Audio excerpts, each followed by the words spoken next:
할렐루야. 믿음으로 고백합니다. 오늘은 참으로 좋은 날입니다. 우리 모두에게 좋은 일이 일어납니다. 할렐루야. 우리 주님을 믿는 주님의 백성들이 있는 곳에 주의 성령이 함께 하시고 주의 성령이 있는 곳에 자유함이 있습니다. 오늘 우리가 함께 모여 예배드리고 기도하고 주 앞에 부르짖을 때 모든 악한 영이 떠나가고 문제가 해결되고 병이 고침받고 놀라운 기사와 이적이 일어날 줄로 믿습니다. 누가복음 4장 18절 19절 말씀은 우리 조영희 목사님께서 서대문에서 또 여의도 초기에 자주 우리에게 주셨던 축복의 말씀입니다. 이 말씀은 예수님께서 나사렛에서 공생의 초기에 전하신 귀한 말씀이기도 합니다. 오늘 이 말씀을 가지고 참된 해방과 자유, 이 같은 제목으로 말씀의 은혜를 나누기 원합니다. 제목을 한번 따라해 주시기 바랍니다. 참된 해방과 자유. 참된 해방과 자유. 누가복음 4장 18절 19절에는 예수님께서 이 땅에 오셔서 하신 귀한 사역을 5가지로 정리해 놓았습니다. 주님 말씀하시기를 먼저 내가 가난한 자에게 복음을 전하기 위해 오셨다고 말씀하셨습니다.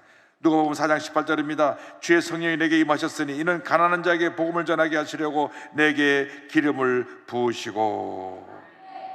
이 복음을 전한 곳이 나사렛입니다. 나사렛은 당시 이스라엘의 빈민촌입니다.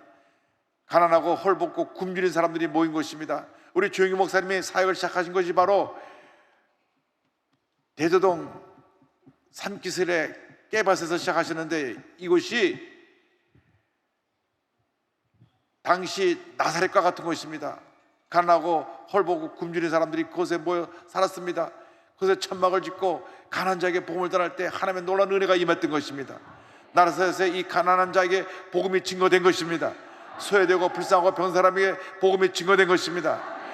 우리가 은혜를 받으려면 우리의 심령이 가난해져야 됩니다. 가진 것이 많은 사람들은 복음을 귀담아 듣지 않습니다. 그래서 우리에게 풍요로움이라는 것은 하나님의 은혜와 축복이기도 하지만은 예수님 없이 복을 받으면 그 풍요로움이 오히려 우리에게 해를 가져다 주는 것입니다. 그래서 예수 믿고 잘 돼야지, 예수 믿지 않고 잘 되는 것은 오히려 파멸의 길로 간다는 것을 잊지 않게 되기를 주님의 이름으로 축원합니다. 주님이 오셔서 가난한 자에게 복음을 전하셨습니다. 그래서 예수를 믿는 사람들이 복음을 듣고 그 삶이 부유해지기 시작했던 것입니다. 고린도후서 8장 9절은 말씀합니다. 우리 주 예수 그리스도의 은혜를 너희가 알거니와 부유하신 이로서 너희를 위하여 가난하게 되심은 그의 가난함으로 말미암아 너희를 부유하게 하려 하심이라. 부유하게 하려 하심이라. 당시 서울의 끝이었던 이 대두동에서, 빈민촌에서 우리 천막교회가 시작이 되었습니다. 이곳에 사람들이 구름대처럼 몰려오기 시작했습니다. 병든 자가 고침을 받고 안전뱅이가 일어나고 귀신 들린 자가 귀신 쫓겨나고 천막이 또 확대돼서 지금 저기 보이는 저 천막은 교회가 부흥한 후에 천막이 계속 확장돼서 큰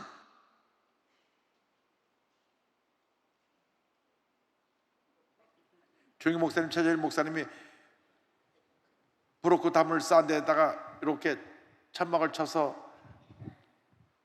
5명으로 출발하고 교인이 점점 더 많이 모이니까 또 천막을 입고 또 천막을 입고 하다가 안 돼서 나중에 남대문 시장 가서 큰 군용 천막을 사서 천막을 쳤는데 할렐루야 아줌마를 보면 천막을 파는 사람이 너무 좋은 거라고 팔았는데 속여서 팔았어요. 팔아가지고 천막을 쳐니까 구멍이 듬성 뚫려가지고 그 구멍 뚫린 데로 비가 다 쏟아져서 다시 그 구멍을 다 꾸매고 비가 많이 온 날은 개구리 반 성도 반 그렇게 예배를 드렸는데 하나님께서 복의 복을 더해줘서 교회가 폭발적으로 부흥하여 3년 만에 서대문으로 이사를 가게 되었습니다. 할렐루야. 얼마나 사람들이 몰려오는지 예배가 끝나고 나면 서대문 로터리가 다 마비가 되어버렸습니다. 구름대처럼 사람들이 몰려와서 은혜를 받고 모이면 기도하고 흩어지면 전도하고 모이면 기도하고 흩어지면 전도하고 해서 교회가 2,000명, 3,000명, 4,000명, 5,000명, 6,000명, 7,000명, 8,000명, 9,000명, 10,000명, 최적 15,000명이 되니까 더 이상 이곳에 있을 수가 없어서 출애굽하여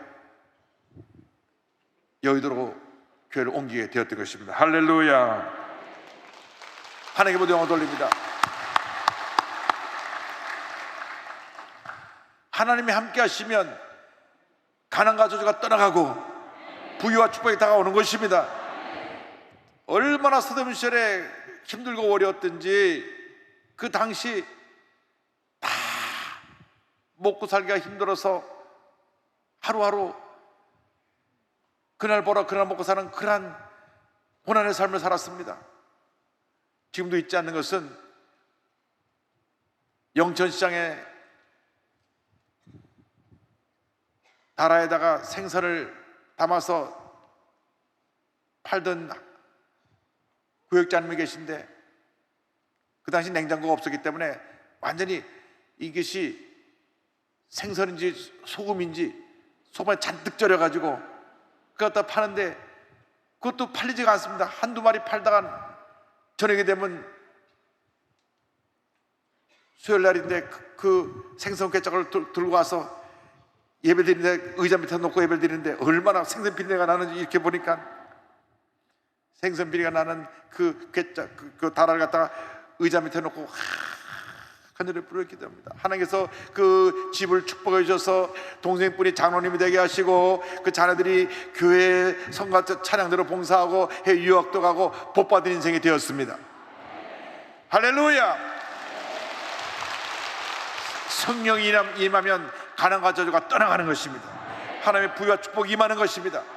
그래서 우리의 마음이 주님 안에서 늘 겸손하고 가난해져서 큰 복을 받는 주님의 자녀들이 되어야 될 것입니다.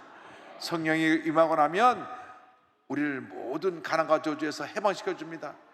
영혼이 잘된 같이 범사를 다니며 강건하게 되고 생명의 때 풍성한 은혜를 우리에게 부어주시는 것입니다.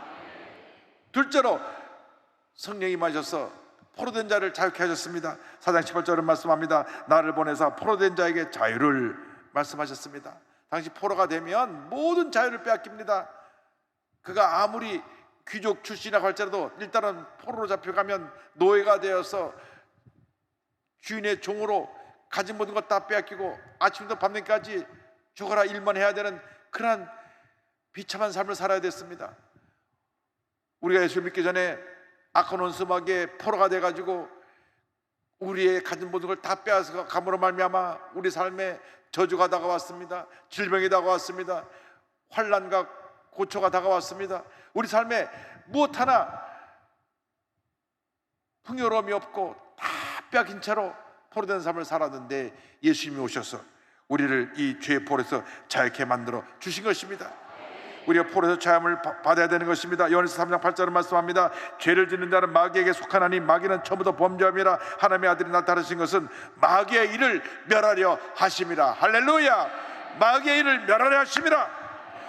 마귀가 온 것은 도둑질하고 쥐고 멸망시키는 것입니다. 주님이 오셔서 이거를 멸하게 하시고 멸하여 주시고 우리를 죄와 상황에서 구원해 주신 것입니다. 우리 삶 가운데 있는 이 죄의 문제를 주님이 오셔서 성령으로 우리 충만케 하실 때 죄 결박에서 우리는 노예나 자유함을 받을 수가 있습니다. 우리는 예수 믿기 전에 죄의 포로였습니다. 그래서 아이들이 태어나서 배워주지도 누가 가르친 적도 없는데 나가서 거짓말하고 욕하는 걸 배워옵니다. 거짓말을 배워준 부모가 없어요. 그런데 아이들이 거짓말합니다. 아이들이 입에 담지 못할 욕을 합니다. 또 남의 물건을 갖고 오기도 합니다. 다 죄의 노예로 태어났기 때문에 그런 것입니다. 로마서 7장 19절 20절입니다. 내가 원하는 바 선은 행하지 아니하고 도리어 원하지 아니하는 바 악을 행하는도다. 만일 내가 원하지 아니하는 것을 하면 이를 행하는 자는 내가 아니오 내 속에 거하는 죄니라. 그래서 사도 바울이 이 죄의 모습을 안타까워하며 탄식했습니다. 7장 24절에 오호라 나는 곤고한 사람이로다. 이 사망의 몸에서 누가 나를 건져내랴. 그 누구도 우리를 죄와 사망에서 건져낼 수가 없습니다. 오직 예수 그리스도, 오직 예수 그리스도, 오직 예수 그리스도만이 우리를 죄와 사망에서 구원해 주시는 구주가 되시는 것입니다. 다른 구원의 길이 없습니다. 예수님만이 우리의 구원의 길이 되십니다. 예수님만이 구원의 길이 되시고 진리가 되시고 생명이 되시는 것입니다. 일찍이 요한에서는 말했습니다. 예수님은 인간을 더 이상 죄의 노예로 남겨두지 아니하시고 죄로부터 해방시켜 주시는 분이라고 말씀했습니다. 우리를 죄의 포로에서 자유케 하신 분이 바로 예수님이십니다. 주님 우리를 초청하고 계십니다. 마태복음 12장 28절에 수고하고 무거운 짐진 자들아 다 내게로 오라, 다 내게로 오라, 다 내게로 오라. 내가 너희를 쉬게 하리라, 내가 너희를 쉬게 하리라, 내가 너희를 쉬게 하리라. 주님께로 나오기만 하면 모든 수고하고 무거운 짐을 다 벗어버리고 주님 안에서 참된 평안함을 얻을 수 있게 되는 것입니다. 우리가 예수 믿고 나서 모든 죄 결박에서 노예나 자유를 받아야 됩니다. 죄 포로에서, 절망의 포로에서, 질병의 포로에서 우리는 자유를 받아야 되는 것입니다. 셋째로 예수님 오셔서 눈먼 자를 다시 보게 하셨습니다. 18절에 눈먼 자에게 다시 보게 함을 전파한다고 말씀했습니다. 요한복음 9장을 보면 나면서부터 앞을 보지 못하는 맹인의 눈을 뜨게 하실 뿐 아니라 지금도 예수님을 모르고 영적인 맹인이 돼서 사는 많은 사람들에게 복음을 전하셔서 예수를 믿을 때 영의 눈을 뜨게 만들어 주시는 것입니다. 요한계시록 3장 17절을 보면 라오디게아 교를 책망하는 장면이 나옵니다. 내가 말하기를 나는 부자라 부유하여 부족한 것이 없다 하나 내 곤고한 것과 가난한 것과 눈먼 것과 벌거벗은 것을 알지 못하는도다. 예수를 믿으면서도 영적인 눈이 어두운 사람은 자기가 하나님 앞에서 해결해야 될 수많은 문제를 짊어지고 사는 그러한 죄인의 모습을 갖고 있는 것을 깨닫지 못합니다. 바로 보지 못하니까 물질의 풍요로움 속에 살아서 내가 부족함이 없다 살고 있지만은 실제로 그 삶에 말할 수 없는 많은 문제들이 계속 다가오고 있는 것은 그가 영의 눈이 멀었기 때문에 그런 것입니다. 영의 눈을 떠야 되는 것입니다. 영의 눈을 뜰 때 내가 무엇이 부족하고 내가 주님 앞에서 무엇을 바로 서서 바로 해야 되고 나의 연약함을 깨닫게 되고 주님이 기뻐하시는 삶을 살게 되는 것입니다. 주님이여 오늘 우리의 영적인 눈을 뜨게 하여 주어서 우리가 주님의 영광을 바라볼 수 있게 하여 주옵소서. 주님의 뜻을 깨달아 알 수 있게 하여 주옵소서. 영의 눈을 떠서 하나님이 기뻐하시고 온전한 뜻을 따라 살아가는 우리 모두가 되게 하여 주시옵소서. 영의 눈을 뜨지 못한 사람들이 신앙생활하면 그것이 바로 문제입니다. 그의 문제를 일으키는 모든 사람들이 다 영의 눈을 뜨지 못한 사람들입니다. 영의 눈이 감겨 있으니까 늘 인간의 눈을 가지고 부정적인 것을 보고 부정적인 것을 말하고 부정적인 행동을 합니다.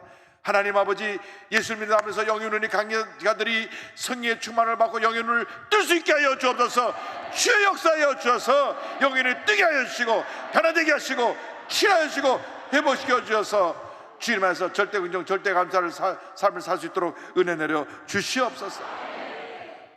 여러분 눈을 떴다고 하면서 영적인 맹으로 사는 사람이 진짜로 문제입니다. 왜? 영의 눈이 감겨져 있으니까 죄짓고 불의하고 방탕한 삶을 살면서도 그걸 제대로 깨닫지 못합니다. 영의 눈을 뜨고 보면 그것이 잘못된 것을 아는데 영의 눈이 감겨져 있으니까 교회 안에서 늘 문제를 일으키면서도 자기가 혼자 의롭다 그럽니다. 다른 사람들이 저 사람 때문에 우리 교회가 힘들다고 얘기하는데도 본인만 몰라요. 왜? 영의 눈이 감겨져 있으니까. 하나님 아버지 교회 문제를 일으키는 영적 맹인들의 눈을 뜨게 하여 주셔서 하나님을 바라볼 수 있게 하여 주옵시고 주의 말씀을 제대로 깨달아 알아 하나님의 영광에서 헌신하는 저희가 될 수 있도록 주님 은혜 내려 주시옵소서. 우리 모두가 영의 눈을 떠야 되는 것입니다. 영의 눈을 뜨고 하나님 기뻐하시는 삶을 살아야 되는 것입니다. 하나님의 말씀을 통하여 하늘나라의 신비함을 발견해야 되는 것입니다. 영의 눈을 뜰 때 하나님께서 우리에게 복을 주시는데 모든 눌린 데서 우리를 자유케 만들어 주십니다. 네 번째가 눌린 자를 자유케 하는 것입니다. 누가복음 4장 18절입니다. 눌린 자를 자유롭게 하고. 눌린 자라는 것은 마음이 눌리고 마음이 억압되고 마음의 고통을 느끼며 사는 사람들을 말합니다. 예수님 당시 많은 유대인들이 로마인들의 착취에 의해서 마음의 눌림을 당하고 살았습니다. 2006년도 4월 달에 CBS 방송에서 세계 역대 왕의 수명에 대한 칼럼을 소개했는데요, 로마 황제 평균 수명이 35세, 당시 유럽 전체를 통치하던 로마 황제가 35세, 중국 왕들 평균 수명이 36.7세. 그래도 우리 조선시대 왕은 조금 나요. 조선시대 평균 왕의 수명은 43.3세. 그러니까 그 좋은 음식을 먹고 그들이 원하는 필요한 건 모든 것 다 할 수 있었음에도 불구하고 마음의 스트레스를 이기지 못해서 역대 왕들이 40대를 못 살았어요. 여러분 다 조선 왕들보다 오래 살고 계신 것을 감사하시기 바랍니다. 중국 황제들보다 오래 살고 있는 것을 감사하시기 바랍니다. 그들이 장수하지 못한 근본적인 이유가 뭐냐? 심령의 눌림, 스트레스 때문입니다. 로마 제국 전체를 통치하던 그 위대한 황제들이 35세밖에 못 살았어요. 중국대로 전체를 호령하던 그 중국 황제들이 36세, 6.7세, 조선시대 왕들이 43.3세니까, 그러니까 우리가 예수 믿고 눌린 데서 자유를 받아야 장수의 복도 받고 하나님의 은혜와 축복이 임하게 되는 것입니다. 스트레스에 걸리면 마음이 우울해지고 마음에 어둠이 다가오고 절망이 다가오고 육신의 병이 다가옵니다. 암이 생겨납니다. 심장병이 생겨납니다. 위장병이 생겨납니다. 당뇨, 심장병, 고혈압, 모든 병이 다 스트레스로 오는 것입니다. 우리 인간의 모든 질병의 60%가 마음의 스트레스로부터 오는데, 마음이 기쁘고 평안하고 자유로우면 이런 질병들이 우리를 따라가 버릴 것입니다. 염려, 근심, 스트레스에서 우리가 자유를 받는 길은 오직 예수 그리스도 주님만 믿고 의지하는 길밖에 없습니다. 예수를 믿고 하나님 나의 아버지로 믿고 섬기면 하나님께서 우리의 모든 문제를 다 해결해 주실 것입니다. 시편 55편 22절을 말씀합니다. 내 짐을 야께 맡기라. 그가 너를 붙드시고 의인의 요동함을 영원히 허락하지 아니하시리로다. 마귀는 우리 마음에 염려, 걱정을 갖다 줘서 우리 마음을 눌러서 몸이 병들게 하고, 가정이 병들게 하고, 생활이 병들게 하고, 모든 것이 병들게 만듭니다. 여러분 오늘 주님 안에서 성령으로 충만함을 받아서 모든 눌린 데서 자유를 받는 여러분 모두가 되기를 주님의 이름으로 축원합니다. 마지막 다섯 번째가 은혜의 해를 전파하심이라고 하였습니다. 4장 19절입니다. 주의 은혜의 해를 전파하게 하려 하심이라 하였더라. 은혜의 해는 50년마다 돌아오는 이스라엘의 희년을 의미합니다.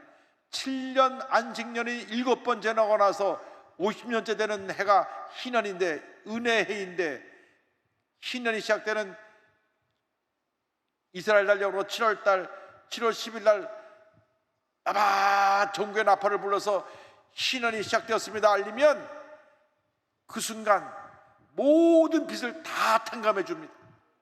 그동안 너무 힘들고 어려워서 빚을 져가지고 집도 다른 사람에게 넘어가고, 땅도 다른 사람에게 넘어가고, 자식도 그 집의 빚 때문에 하인으로 팔려갔던 절망에 젖던 사람이 흰 나팔 소리가 되면 해방되었다 하고 돌아오는 날이 바로 희년인 것입니다. 예수님께서 오신 것은 이 희년을 우리에게 선포하기 위해서 오신 것입니다. 예수님께서 십자가에서 다 이뤘다 하셨을 때에 우리에게 희년의 축복이 온 것입니다. 마귀로부터 빼앗겼던 우리의 건강을 되찾게 되었습니다. 마귀에 빼앗겼던 우리의 모든 부유함을 다시 되찾게 되었습니다. 마귀가 와서 우리의 삶을 도둑질하고 죽이고 우리를 멸망시켰습니다. 우리의 가난과 저주를 가져오고, 질병을 가져오고, 환난을 가져오고, 문제를 가져오고, 모든 문제와 어려움과 고통이 다 죄의 빚으로 온 것인데, 예수님 오셔서 다 이뤘다 신의 나팔을 부심으로 말미암아 영혼이 잘된 같이 범사가 잘되고 강건하게 되고 생명의 때 풍성히 얻는 은혜가 우리에게 임하게 된 것입니다. 신의 축복을 여러분 받아 누리는 여러분 모두가 되기를 바랍니다. 레위기 25장 10절로 11절을 말씀합니다. 너희는 50년째 해를 거룩하게 하여 그 땅에는 모든 주민을 위하여 자유를 공포하라. 이에는 너희에게 희년이니 너희는 각각 자기의 소유지로 돌아가며 각각 자기의 가족에게로 돌아갈지며 그 50년째 해는 너희의 희년이니. 종으로 팔렸던 사람이 돌아옵니다. 또 남에게 빚으로 넘어갔던 내 집이 나에게 돌아옵니다. 땅이 나에게 돌아옵니다. 그러니까 이스라엘 나라에는 절대 부동산 투기를 할 수 없어요. 왜? 50년 되면 돌려주니까. 우리나라는 사놓으면 자꾸 땅값이 올라오고 집값이 올라가지고 우리들의 근심이 쌓이는데, 이제 이번 정부 이후에는 절대로 집값이 오르지 아니하고 안정되고 집값이 내려가는 일만 있을 줄로 믿습니다. 할렐루야. 그래서 이 은혜의 신의 축복이 임했다는 것을 고린도후서 6장 2절에 이와 같이 선포합니다. 이르시되 내가 은혜 베풀 때에 너에게 듣고 구원의 날에 너를 도왔다 하셨으니 보라 지금은 은혜 받을 만한 때요 보라 지금은 구원의 날이로다. 할렐루야. 구약시대에는 50년에 한 번 은혜가 다가왔지만은 지금 예수 믿고 나서는 우리 모두에게는 매일이 매순간이 은혜해인 것입니다. 어제도 은혜해이고 오늘도 은혜해이고 내일도 은혜해인 것입니다. 예수 믿기만 하면 죄와 모든 결박에서 자유를 받게 되고 우리는 주님 안에서 참된 기쁨과 평안을 누리며 살아갈 수 있게 되는 것입니다. 예수 믿고 이와 같은 놀라운 은혜의 축복을 받아 누리는 여러분 모두가 되시기를 주님의 이름으로 축원합니다. 축원합니다. 축원합니다. 기도하겠습니다. 사랑과 은혜와 자비가 무한하신 하나님 아버지 감사합니다. 우리를 죄와 절망의 결박에서 자유케 하여 주시고 신의 축복을 주는 은혜를 감사합니다. 우리가 영적인 맹인이었다가 눈을 뜨게 되고 주님이여 가난과 저주에 눌렸다가 자유를 받게 되고 죄의 포로가 되었다가 자유를 받게 된 것을 감사합니다. 우리에게 신의 축복, 은혜의 축복이 다가와서 주님께서 십자가에서 우리에게 뺏겼던 것을 다 찾아주셔서 복받은 인생을 살게 됨을 감사합니다. 주님 찬송과 존경은 홀로 받으시고 우리 인생 사는 동안 이 신의 축복을 날마다 누리며 살아가는 저희 모두가 될 수 있도록 은혜의 은혜를 더하여 주시옵소서. 감사하고 예수님의 이름으로 기도 올리옵나이다. 아멘.